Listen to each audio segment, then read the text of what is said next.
ময়মনসিংহের গফরগাঁয়ে রেললাইন উপড়ে ফেলেছেন বিএনপির মনোনয়ন বঞ্চিত প্রার্থীর কর্মী সমর্থকরা। এতে করে ঢাকাগামী অগ্নিবীণা এক্সপ্রেস ট্রেনের ইঞ্জিনসহ দুটি বগি লাইনচ্যুত হয়েছে। এ ঘটনায় এখন পর্যন্ত কোনো হতাহতের খবর পাওয়া যায়নি। সোমবার 29 ডিসেম্বর ভোর 5:10 গফরগাঁও স্টেশনের কাছাকাছি জন্মেজয় এলাকায় এ দুর্ঘটনা ঘটে। Gafargaon rail station master Hanif এসব তথ্য নিশ্চিত করেছেন। তিনি জানান, প্রায় 20 ফুট রেল লাইন সরিয়ে ফেলায় তারাকান্দি থেকে ছেড়ে আসা ঢাকাগামী অগ্নিবীণা এক্সপ্রেস ট্রেনের ইঞ্জিনসহ দুটি বগি লাইনচ্যুত হয়। রেলওয়ে নিরাপত্তা বাহিনী ঘটনাস্থলে রয়েছে এবং পরিস্থিতি নিয়ন্ত্রণের চেষ্টা করছে।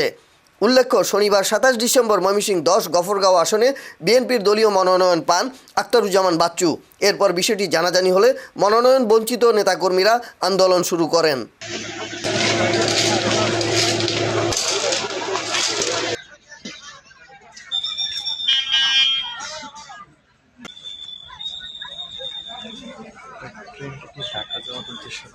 জি জি ঢাকা যাওয়ার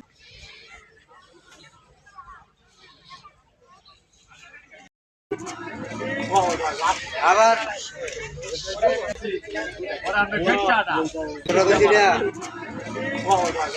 আবার